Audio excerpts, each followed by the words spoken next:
Hello बच्चों। तो कैसे हो आप लोग? बहुत दिन बाद में आप लोगों से मिल रहा हूँ। काफी दिन हो गए, मैंने काफी रिकॉर्ड करने की कोशिश भी की थी बट लेकिन नहीं हो रहा था। तो आज हम लेके आए क्लास नाइन्थ का chapter number 1, exploring mixtures and separation.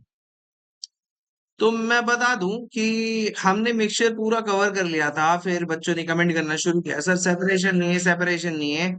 Separation बिल्कुल ही नहीं है, क्योंकि हमारे पास सेपरेशन के 6 टॉपिक्स है और हम आज उन 6 के 6 टॉपिक्स को यहाँ कवर करने वाले हैं। लेकिन पार्ट 4 है ये, तो पार्ट 4 में हम सिर्फ 3 टॉपिक को कवर करेंगे। क्रिस्टलाइजेशन, ठीक है बच्चों। उसके बाद डिस्टिलेशन, डिस्टिलेशन एंड क्रोमेटोग्राफी। ये जो प्रोसेस है हमारे सेपरेशन के, आज हम इनको कवर करने वाले हैं। तो वीडियो स्टार्ट करने से पहले मैं कह रहा हूँ सब्सक्राइब कर दो बच्चों। बहुत दिन के बाद, मतलब मैं देख लेता हूँ कितने दिन के बाद मैंने वीडियो डाली है, और 90 सब्सक्राइबर हो चुके हैं। ये वीडियो डालते डालते 100 हो जाने चाहिए, और 3 दिन हो चुका है बेटा डाले हुए, मतलब आज 3.5 दिन हो जाए। तो समझिए कि आज सबसे पहले तो मैं फिर से कहूंगा कि सब्सक्राइब कर लीजिएगा, क्योंकि सबसे इंपॉर्टेंट होता है कि अपडेट्स को आना, क्योंकि ये चैप्टर काफी लंबा है और ये खत्म होने का नाम नहीं ले रहा। क्योंकि केमिस्ट्री का पहला चैप्टर, ओपनिंग चैप्टर कुछ ऐसा है। तो शुरू करते हैं। क्वेश्चन है, what is crystallisation? What is crystallisation? Oh, what is crystallisation? तो आंसर लिखिए आप लोग पहले तो। As a form of notes या definition, it is a process that separates pure solid from an impure solution। कल मैंने रात को शूट किया था इस वीडियो का, बट डिलीट हो, इन द फॉर्म ऑफ क्रिस्टल्स। तो बेटा कहने का मतलब ये है कि एक ऐसा प्रोसेस है जिसमें हम प्योर सॉलिड को, जिसमें सॉल्यूट के फॉर्म में है ना, अगर हम एक सॉल्यूशन के ऊपर बात करें, तो हमारे पास क्या होता है, एक सॉल्यूट होता है और एक क्या होता है, सॉल्वेंट होता है ना। वो जब मिक्स होता है तब जाकर एक सॉल्यूशन बनता है। लेकिन हमारा जो ये वाला सॉल्यूशन है जिसपे हम क्रिस्टलाइजेशन करने वाले हैं, उस पे जो सॉल्यूट होगा ना बेटा, वो क्या है, सॉलिड है। और जो सॉल्वेंट है वो लिक्विड है। अब ये जो सॉल्यूशन बना है, वैसे तो ये होमोजीनियस सॉल्यूशन है, होमोजीनियस है, जिसकी वजह से ये सॉल्यूशन बना है, होमोजीनियस मिक्सचर है।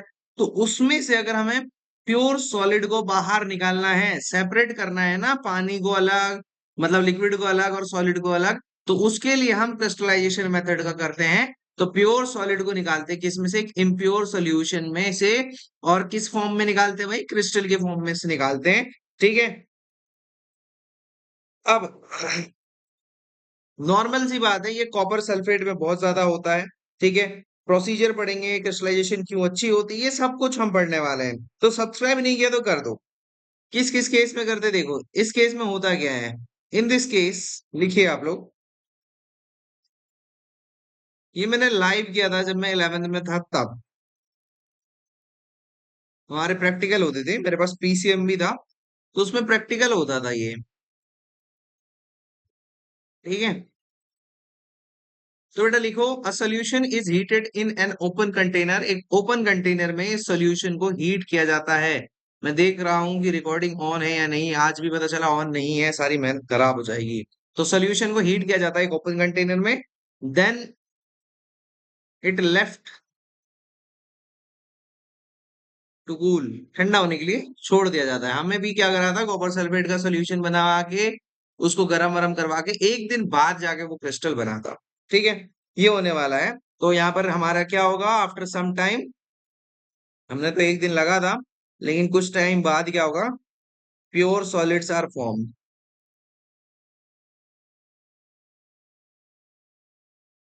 इन द फॉर्म ऑफ क्रिस्टल। समझे? क्रिस्टल के फॉर्म में प्योर सॉलिड्स, जो प्योर सॉल्यूट है वो, जो सॉलिड वाला फॉर्म है सॉल्यूट है, वो बच जाएगा। अब ये मेरी यूनिवर्सल प्रॉब्लम है, स्टार्टिंग में एक सेकेंड, हाँ।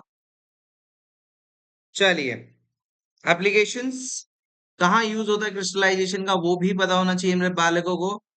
एप्लीकेशन और यूजेस ऑफ क्रिस्टलाइजेशन, कहाँ कहाँ यूज होता है एप्लीकेशंस, मतलब कहाँ अप्लाई करते हैं बेटा हम उसको, है ना। क्रिस्टलाइजेशन को हम जो है अप्लाई कहाँ करते हैं। तो पहली चीज तो आपके घर में यूज होता है, मतलब आपके घर पे जो चीज आती है उस पे यूज होता है। सेपरेशन ऑफ सॉल्ट, गैस कर लिया होगा बच्चों ने, separation of salt from sea water. Sea water जो समंदर का पानी होता है ना बेटा, उसमें से जो सॉल्ट को निकालते हैं वो क्रिस्टलाइजेशन की वजह से ही होता है। ठीक है। Separation of crystals of alum, alum तो पता ही होगा, फिटकरी,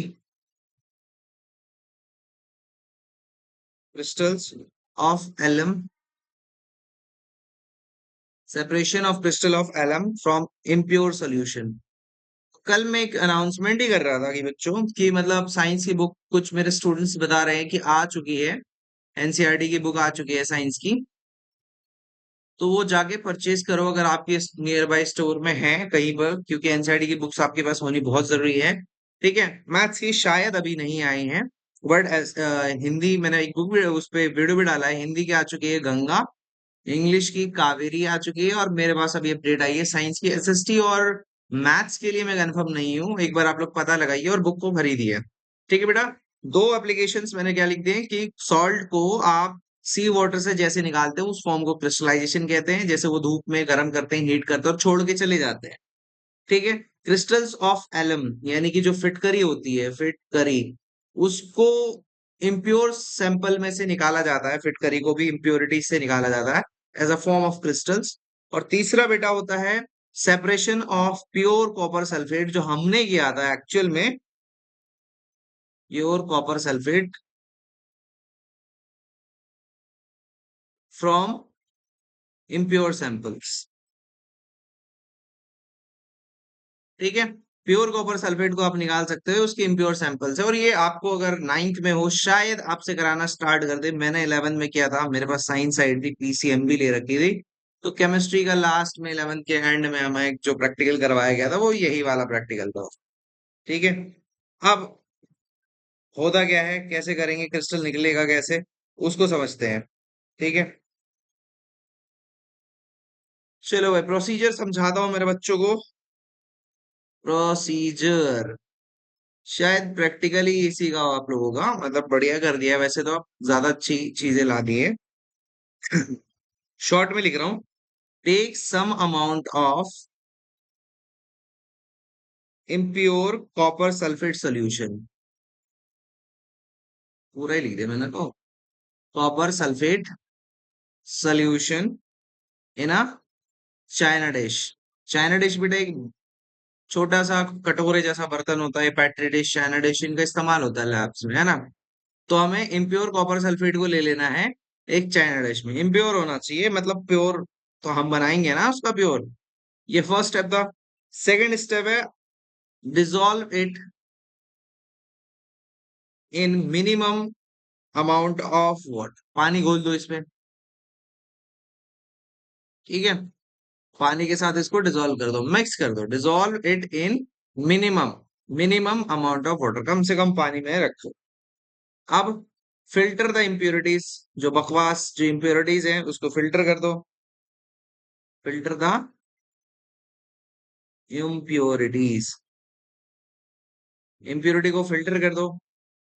फोर्थ स्टेप है heat and evaporate the water, heat and evaporate the water. Evaporate का मतलब क्या होता है बेटा, वाष्प, भाप बना दो द वाटर, पानी को, जो हमने पानी डिजोल्व किया था उसको गर्म करेंगे, तो एवापोरेशन से वाटर वेपर बन के हवा में चला जाएगा, तो जो डेंसिटी होगी ना हमारी सॉल्यूशन की वो बहुत ज्यादा बढ़ जाएगी।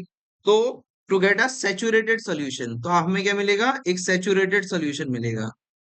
सेचुरेटेड सॉल्यूशन, जिसने पहले के पार्ट नहीं देखे ना बेटा, पहले देख लो उसके बाद ही समझ में आने वाला है। और कल ही इस चैप्टर के एंडिंग पार्ट पे देखा, पार्ट नंबर 6। ओके। देन अपना फिफ्थ पॉइंट है cover the solution with filter paper. जो अपने सॉल्यूशन बन गया ना सैचुरेटेड सॉल्यूशन, उसको अब क्या करना है, फिल्टर पेपर से, फिल्टर पेपर से ढक दो, कवर कर दो, and leave it undisturbed for 1 day. क्योंकि कॉपर सोल्यूशन वाला है, मैं इतनी देर से कह रहा हूं ना, मैंने भी कहा था, तो मैंने पूरी एक रात छोड़ दिया था, मतलब लगभग वही 22-24 घंटे छोड़ दिए थे।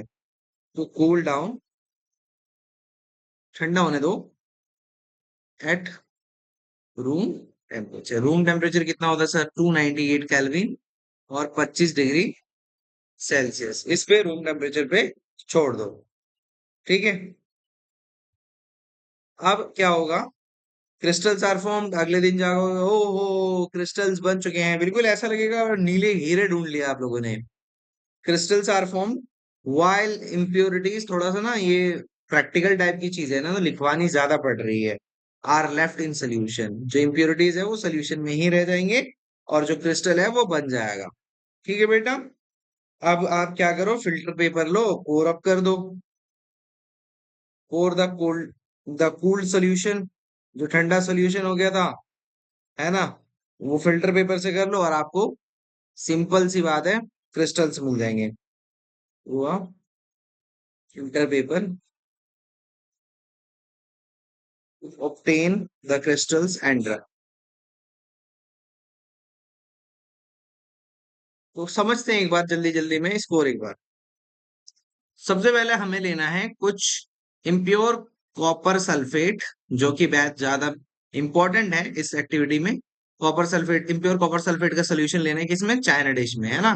दो चीजें होती है, एक पेट्री डिश होता है और एक चाइना डिश होता है, दोनों थोड़ा सा अलग होता है, स्ट्रक्चर दोनों का काफी अलग होता है, थोड़ा सा क्या, पेट्री डिश ऐसा होता है कुछ बना हुआ, चाइना डिश कटोरे शेप का बना होता है ऐसा। ठीक है, ध्यान से। उसके अलावा आप इसको डिसॉल्व करो पानी के साथ विद वाटर, मिनिमम वाटर, ज्यादा पानी नहीं लेना, minimum to minimum water. Filter करो इसकी इम्प्योरिटीज को, जितनी इम्प्योरिटीज इसमें मिक्स हैं उनको फिल्टर कर दो जितना हो सक रहा है। आप क्या करो फिर, उसके बाद हीट करो, हीट करने से क्या होगा, जो वाटर है ना वो एवापोरेट हो जाएगा, वाटर वेपर में चेंज हो जाएगा, और इसकी वजह से आपको सेचुरेटेड सोल्यूशन मिलेगा। अब आप क्या करो, सोल्यूशन को कवर कर दो फिल्टर पेपर से, और उसको एक दिन के लिए बिना डिस्टर्ब किए छोड़ो। एक दिन के लिए छोड़ दोगे, कूल डाउन हो जाएगा किस पे, रूम टेम्परेचर पे, विच इज 298 केल्विन और 25 डिग्री सेल्सियस। उसमें आपके क्रिस्टल्स बन जाएंगे। क्रिस्टल्स बनते हैं तो इम्प्योरिटी जो है वो सॉल्यूशन से अलग हो जाएंगे, और आप फिर उसको, जो कूल्ड सॉल्यूशन था जो बन चुका है, उसको फिल्टर पेपर से छान दो, स्टेन कर दो, तो आपको मिलेगा क्रिस्टल्स एंड ड्राई क्रिस्टल्स बनेंगे, जो कि सूखे हुए होंगे। ठीक है, we will obtain pure crystals of copper sulphate on the filter paper. पूरी प्रोसीजर समझ में आ गई, बहुत बढ़िया। अब चलो आगे। लेकिन क्रिस्टलाइजेशन बेटर क्यों है, काफी ज्यादा क्वेश्चन आते हैं, ये देखो क्वेश्चन क्या आता है sir, why crystallization a better technique than evaporation. Evaporation से भी चीजें हो जाती हैं, by then sorry, better technique than evaporation, then evaporation. क्यों है भाई एवापोरेशन से, तो आंसर लिखो इसका, पेन पेन ब्लैक, लिखो, during evaporation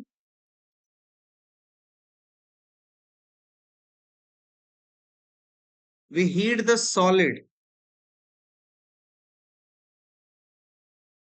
while heating some solids, लिखो,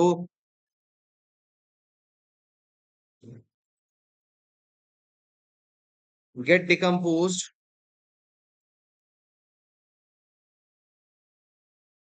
और cheered, यानी कि जल जाता।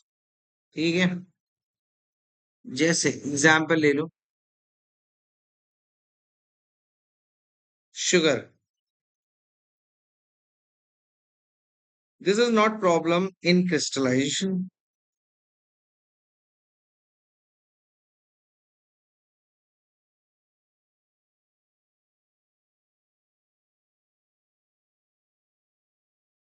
पहली चीज तो ये लिख दी कि भाई एवापोरेशन जब होता है ना, तो हम सॉलिड को हीट करते हैं, और हीटिंग की वजह से कुछ सॉलिड जो है डिकम्पोज, ब्रेक डाउन हो जाते हैं जैसा हमें प्रॉपर चाहिए था, या फिर जल जाते हैं। फॉर एग्जाम्पल शुगर के साथ ऐसा होता है।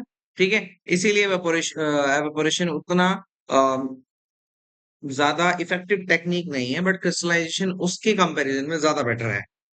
उसके अलावा एवेपोरेशन में कुछ इम्प्योरिटीज रह जाती है फिल्ट्रेशन के बाद भी, जो शायद कंटेमिनेट हो जाती है सॉलिड की जब आप उसको एवेपोरेट वगैरह करते हो, लेकिन ऐसा कुछ क्रिस्टलाइजेशन में होता नहीं है। तो बच्चों अपने पास अगला टॉपिक है डिस्टिलेशन, और अब हम जो करने वाले हैं वो है डिस्टिलेशन। ठीक है, ओके, थोड़ा सा एक सेकंड। हेडिंग डालिए आप लोग, डिस्टिलेशन, डिस्टिलेशन। और सब्सक्राइब नहीं किया तो कर दो भाई, सारी वीडियोस यही मिल रही हैं आपको, 9 10 8 9 10 की सारी की सारी। अभी बेटा ये होता क्या है, these methods are used to separate mixture of miscible liquids। Sir ये मिसिबल क्या होता है? मिसिबल मतलब जिनकी डेंसिटी एक जैसी होती है, वो एक दूसरे के अंदर घुल जाते हैं, मिक्स हो जाते है ना, मिक्स हो जाते हैं। ये मेथड यूज किया जाता है उन उन चीजों को सेपरेट करने के लिए, उस मिक्सचर को जो मिसिबल लिक्विड से बने होते हैं। ठीक है, दोनों एक दूसरे पे घुले हुए हैं, वैसे लिक्विड्स को हम अलग करने की कोशिश करते हैं इससे। ठीक है, चलो शुरू करते हैं। तो क्वेश्चन है, what is distillation? What is distillation? अगर आप लोग मेरा फेस देखना चाहते हो तो आप लोगों ने कुछ नहीं करना, सब्सक्राइब करना बस। चलो लिखिए बेटा, इट इज द प्रोसेस, जैसे मैंने ऊपर ही बता दिया था, of heating and cooling a mixture, cooling a mixture, heating and cooling a mixture. It is used to separate two substances having different boiling point। ये सबसे इंपॉर्टेंट लाइन है। कहोगे सर कैसे? मैंने क्या बोला है बेटा, ध्यान से देखो, रेड पेन को फॉलो करो। मैंने बोला मिक्सिबल लिक्विड से, मिक्सिबल लिक्विड से यानी कि they will mix with each other, mix हो जाएंगे, ऐसा मिक्सचर बनेगा जिसमें दोनों मिक्स हो जाएंगे, है ना, मिक्सिबल है, एक दूसरे पे घुल सकते हैं। अब ये जो प्रोसेस है, ये अब डेफिनेशन में आओ, ये जो प्रोसेस है वो हीटिंग और कूलिंग का होता है, ठंडा और गर्म करने का होता है मिक्सचर में। अब ये यूज किया जाता है दो सब्सटेंसेस को जो मिक्सिबल, मान लो कि ए और बी को मिक्स किया है, दोनों मिक्सिबल है, लेकिन ए का जो बॉइलिंग पॉइंट होगा वो कुछ और होगा, और बी का बॉइलिंग पॉइंट जो है कुछ और होगा। लेकिन इनका जो भी डिफरेंस है भाई, इनका जो भी डिफरेंस है वो 25 से बड़ा ही होगा, 25 डिग्री सेल्सियस से ज्यादा होना चाहिए, है ना, 25 डिग्री सेल्सियस से ज्यादा होगा बॉइलिंग पॉइंट। इनके डिफरेंट बॉइलिंग पॉइंट की वजह से ही हम इनको डिस्टिलेशन कर सकते हैं। एग्जाम्पल के तौर पे हम अगर ले लेते हैं एसीटोन और वाटर को, ठीक है, एसीटोन और वाटर को। एसीटोन क्या होता है, लड़कियों को बहुत अच्छे से पता है भाई क्या होता है, नेल पेंट रिमूवर, जो तो ठंडा ठंडा सा फील होता है। और वाटर को मिक्स करने के लिए हम यूज करते हैं किस प्रोसेस का, डिस्टिलेशन प्रोसेस का। क्यों? बॉइलिंग पॉइंट ऑफ वाटर तो 100 डिग्री सेल्सियस होता है, एसिडोन का कम होता है, जैसे गर्म करोगे वो पहले निकल जाएगा, वाटर बच जाएगा, इसी को डिस्टिलेशन कहा जाता है। चलो इसी को समझते हैं, इसी को मिलाते हैं। तो हमारे पास एक मिक्सचर है एसिडोन का और पानी का, ठीक है, एसिडोन और पानी का। उसके बाद हमें डिस्टिलेशन फ्लास्क चाहिए, थर्मोमीटर चाहिए, और मॉनिटर करने के लिए टेम्परेचर के चाहिए, कंडेंसर चाहिए और बीकर चाहिए। स्टेप्स क्या करना है, step number 1, take a mixture of acetone and water in a flask. Conical flask देखा होगा ना बेटा, वैसे फ्लास्क ले लो आप, ठीक है। दूसरा स्टेप है हीट इट, गरम करो बढ़िया से। जब आप गरम करोगे तो आपको टेम्परेचर पे बहुत ज्यादा ध्यान रखना है। Monitor the temperature, monitor the temperature. किसकी हेल्प से रखोगे भाई टेम्परेचर का ध्यान? With the help of thermometer, with the help of thermometer, with the help of thermometer. Thermometer की हेल्प से आपने टेम्परेचर पे बहुत ज्यादा ध्यान रखना है। ठीक है। अब मैंने क्या बताया कि भाई दोनों का बॉइलिंग पॉइंट अलग होना चाहिए। एसीटोन का अलग होता है, वाटर का अलग होता है। वाटर का मैंने बताया कितना था, 100 डिग्री सेल्सियस, और एसीटोन का कितना बताया था, 56 डिग्री सेल्सियस। दोनों का अलग अलग है। जैसे ही when boiling point of acetone reached, जैसे ही उस लिक्विड जो मिक्सचर है वो पहुंचेगा 56 डिग्री सेल्सियस में, इट कन्वर्ट्स इनटू वेपर। अब वो किस में चेंज हो जाएगा? वेपर में हो जाएगा। वो जो वेपर आ रहा होगा ना बेटा, कन्वर्ट्स इनटू वेपर। वो जो वेपर निकल रहा है, अब मान लो हम उबाल रहे हैं, वो जो वेपर निकलता है ना वो एक्चुअली में वाटर का होता है, लेकिन वो 100 डिग्री सेल्सियस में जाके निकलना शुरू होता है। लेकिन 56 डिग्री सेल्सियस में है, यानी वो किसकी वेपर है? वेपर ऑफ एसीटोन है। अब आप क्या करोगे कि एसीटोन को अगर आपको इकट्ठा करना था 56 डिग्री सेल्सियस में, आप उसको इकट्ठा कर लो। ठीक है। जहां पर अब कंडेंसर वगैरह लगे होते हैं, this vapours of acetone flow into the condenser where it gets cooled, जहां पर ये ठंडा हो जाता है। ठीक है। वेपर में चेंज हो गया, मैं यही छोड़ रहा हूँ क्योंकि उसके आगे क्या है कि अब जो भी पानी बचा है 56 डिग्री सेल्सियस में, सारा का सारा जो एसीटोन होगा वो वेपराइज हो जाएगा, और वो कहाँ जा रहा है? अब कंडेंसर में। एंड कंडेंसर में these vapours of acetone flow into the condenser, condenser where it gets cool। जहां भाई साहब इसको ठंडा कर दो, and converts into liquid again, into liquid again. ठीक है। आपका एसीटोन मिल गया, लेकिन वो स्पीकर में जो रह गया था वो 100 डिग्री सेल्सियस वाला, वो वाटर रह गया है। ठीक है। वाटर आप ऐसे ही निकाल लो। अब वो जाकर वापस से लिक्विड बन गया, वापस से एसीटोन बन गया। The liquid acetone is stored in the beaker while water continues to remain in the flask. बात बाकी आपकी मर्जी है, उसके बाद आपको करना क्या है। क्योंकि सिर्फ आपका डिस्टिलेशन आ रहा है तो मैं हाँ जब को सिर्फ डिस्टिलेशन ही बताऊंगा इसमें, क्योंकि एक इसका छोटा भाई भी है same to same fractional distillation, वो नहीं बता रहा क्योंकि वो थोड़ा सा अलग है, बट सिलेबस में नहीं है तो क्यों ही बताना। वो किसी हायर क्लास में शायद आपको पढ़ाया जाएगा। लेकिन ये डिस्टिलेशन यूज कहाँ होता है? एप्लीकेशंस पे हमने बहुत जोर दिया है इन वीडियोस में, तो एप्लीकेशंस पता होने चाहिए ना डिस्टिलेशन के कि कहाँ हो रहा है। तो सबसे पहले, liquid do not compose on heating, liquid do not decompose on heating. ठीक है। अच्छा, कब यूज करनी चाहिए? सॉरी, एप्लीकेशंस तो हैं, बट लेकिन कब यूज करनी चाहिए? जब सबसे पहली चीज तो, सॉरी एप्लीकेशन को काट देता हूँ बेटा मैं। ये एप्लीकेशन, ओके। तो लिख, व्हेन इज डिस्टिलेशन यूज। ठीक है। लिक्विड तो भाई डिकम्पोज नहीं होते हीटिंग में, water and acetone do not decompose on heating, simple सी लाइन याद रखना। तो जिसकी वजह से हम यूज करते हैं उसका sufficient difference in boiling point, जैसा मैंने आपको बताया था, sufficient difference in boiling point, दोनों के बीच में एटलीस्ट 25 डिग्री सेल्सियस से ज्यादा का होना चाहिए। एसीटोन का कितना था? 56 डिग्री सेल्सियस। ठीक है। और वाटर का कितना था? 100 डिग्री सेल्सियस। दोनों के बीच का डिफरेंस निकालो बेटा, कितना आएगा? 44 डिग्री सेल्सियस का डिफरेंस था, which is far greater than 25 degree Celsius. समझ में आ रहे हो?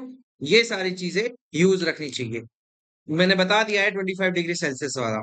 ठीक है। अगर वो 25 डिग्री सेल्सियस से भी कम है तो आप उसके लिए जाओ फ्रैक्शनल डिस्टिलेशन की तरफ। समझ गए बेटा बात को? बहुत ही बढ़िया। इस पॉइंट में सब्सक्राइब नहीं किया तो क्यों भाई, क्यों नहीं किया? प्लीज कर लो ना यार। तो बच्चों हम अगले सेपरेशन मेथड की तरफ जा रहे हैं, जो कि हमारा है, जो कि हमारा है क्रोमेटोग्राफी, जो काफी इंपॉर्टेंट हो जाता है इस क्लास के लिए।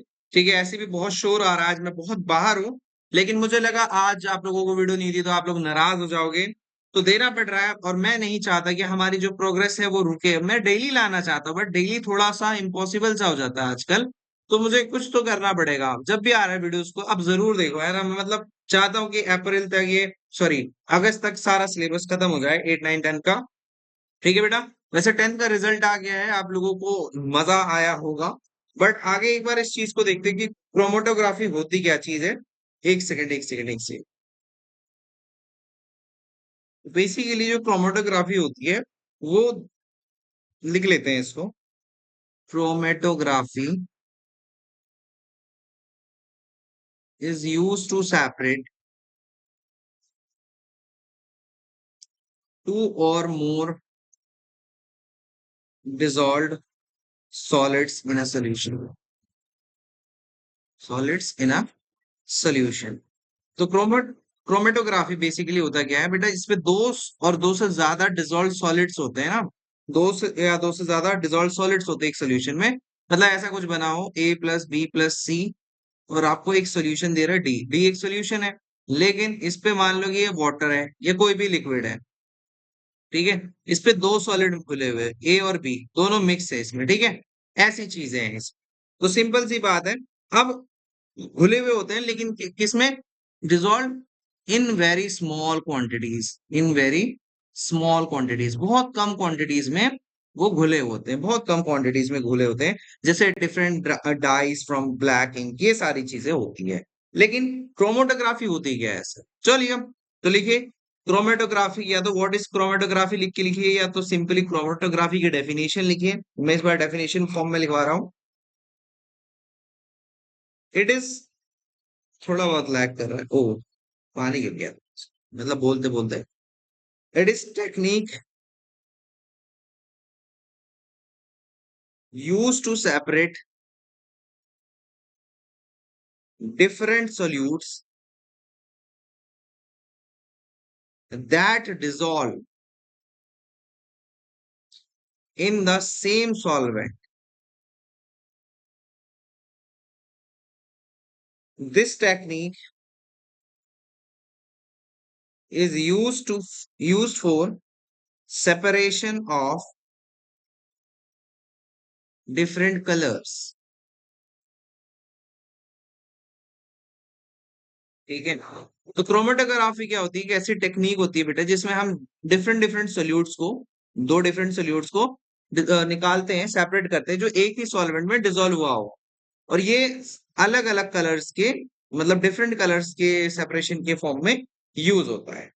एग्जाम्पल है इसके कुछ, जैसे it is use to separate different colours of dye, use to separate different colours of dye.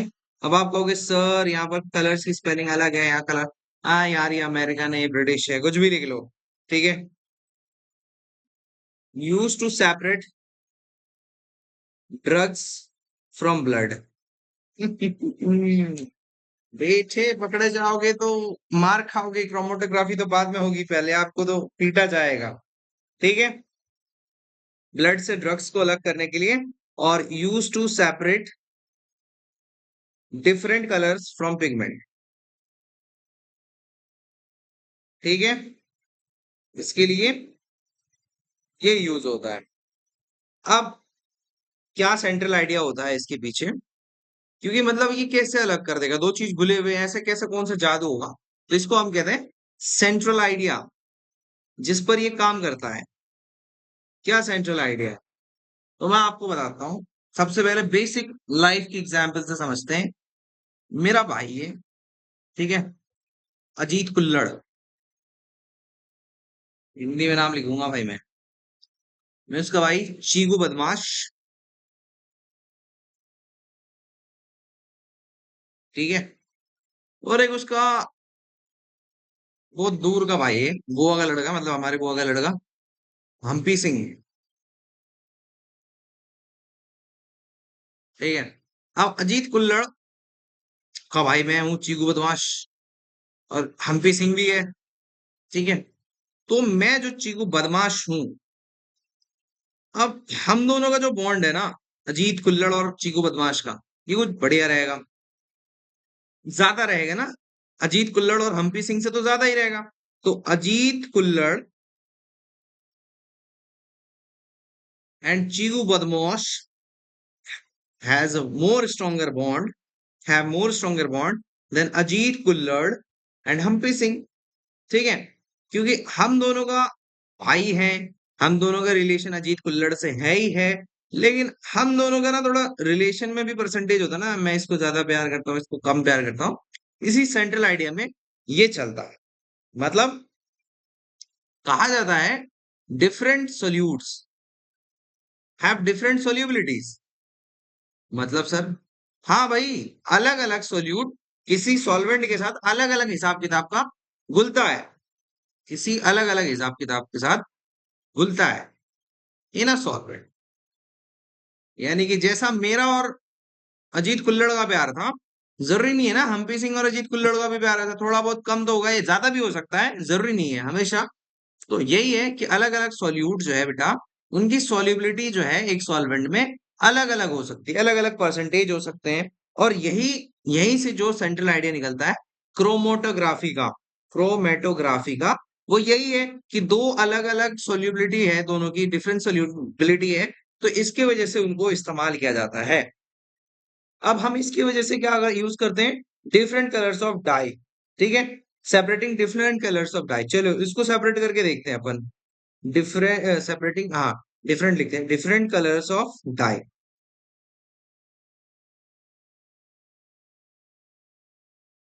ठीक है, अब देखो, ink has a water as solvent and dye is a soluble in it. ठीक है, मैं लिख देता हूं इसको, ink has water as solvent. Ink तो आपने देखी होगी, वो सॉल्वेंट में क्या होता है, लिक्विड होता है, लिक्विड फॉर्म में होता है, सॉल्वेंट क्या है, वाटर है, एंड डाई इज सॉल्युबल। और डाई भी इसमें मिक्स कर सकते हो, is soluble in it. Is dye made of single colour? नहीं भाई, डाई तो हमने सिंगल कलर की बन ही नहीं सकती। क्यों नहीं बन सकती, हमने तो अलग अलग यूज किया है। अब ये हमने जो अलग अलग कर दिया है, एक्चुअली में अब हम करेंगे कैसे, उसको अलग कैसे करेंगे। अब आपने ना सबसे पहले एक फिल्टर पेपर लेना है, मैं स्टेप नहीं बता रहा, मैं ड्रॉ कर रहा हूँ सिर्फ। Simple take a filter paper, filter paper ले लिया, एक लाइन खींच दो उस पे, then draw a line on it around 3 centimetre from the bottom. Okay, तो लगभग 3 सेंटीमीटर होना चाहिए। ठीक है, और यहाँ पर मैं एक गहरा ड्रॉप ऑफ इंक डाल रहा हूँ इस जगह पर। चलो, ये ड्रॉप ऑफ इंक है। ठीक है, समझ में आ गया होगा। अब इसको सूखने दिया, सूख गया ये, लेट इट बी ड्राई। अब हमने क्या करा, कौन सा इंक है वो जो मैंने मिलाया था इस डाई में, ये जो ऊपर मैंने मिक्स करा है ना, कि मैंने बताया ना कि एक इंक ले लो, उस पे वो डाल दो, डाई डाल दो, वो वाला है ना। अब अपने को कंटेनर लेना है। ठीक है, कंटेनर में भरना है अपने पानी। किसी के पास फिल्टर पेपर नहीं हो तो न्यूज़पेपर से भी करके देख सकते हो। इसके लिड को कर दिया क्लोज, और यहाँ से चिपका दिए एक टेप, और ये गई हमारी फिल्टर पेपर अंदर पानी के। लेकिन वो 3 सेंटीमीटर वाला ये रहा। ठीक है, 3 सेंटीमीटर ये रहा, ये पानी है बेटा। ठीक है, now take a beaker filled with some water. मैं बता देता हूँ, lower end of the filter paper should dip in water but ink spot should be just above the water. जैसे ये देखो ध्यान से, कहां पर है, पानी के जस्ट ऊपर, पानी का लेवल ये है, हमने यहाँ ले रखा है। आप देखोगे, क्योंकि अब यहाँ पर मैं इसको बार बार ड्रॉ नहीं कर सकता, तो शायद एक बार ट्राई करता हूँ कॉपी करने का। ओ सॉरी, अपने पास भी निंजा टेक्निक है भाई, क्या इसको हम कॉपी कर सकते हैं? यस, अब हम इसको यहाँ पर पेस्ट करते हैं, होगा। Okay, not bad. हम्म, तो अपने ने यहाँ कॉपी करके पेस्ट कर दिया। तो आप हम जब देखेंगे जो डिफरेंट डिफरेंट कलर्स था ना, एक तो यहाँ बन चुका होगा रेड। ठीक है, ये क्या बना देते हैं, ब्लैक। अलग अलग कलर बना देते हैं, कुछ भी मतलब कुछ भी कलर दे देते हैं, एक ग्रीन बना देते हैं, लेट्स। तो ये तीन डिफरेंट डिफरेंट कलर्स आए। अब हमने बनाया तो था एक ही, लेकिन तीन डिफरेंट कलर क्यों आया भाई इंक से? ये ग्रीन वाला ऊपर है, चलो ठीक है, ब्लैक वाला बीच में है, ये भी ठीक है, और ये रेड वाला नीचे है। इसका क्या मतलब है? इसका मतलब है कि different solute have different solubility. यानी कि आप ध्यान से देखोगे तो रेड सबसे नीचे है, यानी कि ये लेस सॉल्यूबल था भाई, सबसे कम सॉल्यूबल था। और ग्रीन सबसे ऊपर था, तो ये मोस्ट सोल्यूबल था, सबसे ज्यादा सोल्यूबल था, इसलिए वो ऊपर ही तैर रहा था। ऊपर तैर रहा था तो इसमें क्या हुआ कि पानी ऑब्जर्व करते हैं, टिश्यू पेपर जैसे नहीं होता पानी ऑब्जर्व करते हैं, तो ऊपर जाता है, ये ऊपर जाते जाते जाते इस पॉइंट तक पहुंचता है। तो सबसे ज्यादा सोल्यूबल होता है ग्रीन। फिर मिडल सोल्यूबल कह सकते हैं, मिड सोल्यूबल या माइल्ड सोल्यूबल कुछ भी कह लो, वो ब्लैक, और लेस सोल्यूबल था red. After some times we see water rise up over the filter water. Different colors of ink are also visible at different heights. इसके पीछे का जो रीजन है वो इंपॉर्टेंट है, वो लिख लो, फिर हम वीडियो को एंड कर सकते हैं। क्या रीजन रहा है? When water rises up, क्योंकि पूछते हैं on filter paper। अरे यार, filter paper, it takes the dye of ink along it। समझ गए? नहीं समझे तो कोई बात नहीं, पहले लिख लो फिर मैं समझाता हूँ, है ना। द कॉम्पोनेंट, क्योंकि लिखने का काम मैं बहुत ज्यादा जोर देता हूँ, which is more soluble in water, जो मैंने आपको बता दिया है खैर, बट एक बार डिस्कशन होगी तो हमने फिर से बताना होता है। Rises faster and is seen eight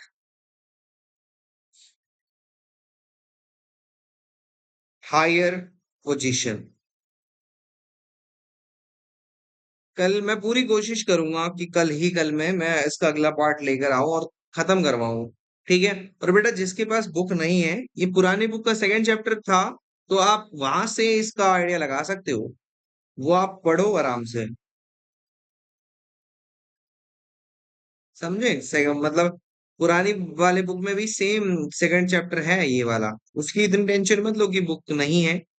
book नहीं है तो बेटा मेहनत तो करनी फिर भी पड़ेगी।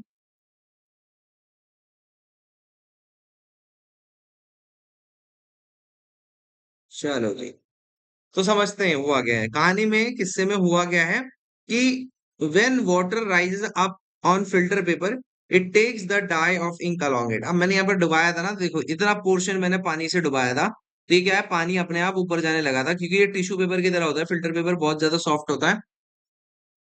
टिश्यू पेपर भी यूज कर सकते हो आप फिल्टर पेपर की जगह पर, नॉर्मल न्यूज पेपर भी यूज कर सकते हो, वो भी बहुत अच्छा मतलब होता है, और फिल्टर पेपर भी यूज कर सकते हो, whatever you want to use you can, ठीक है।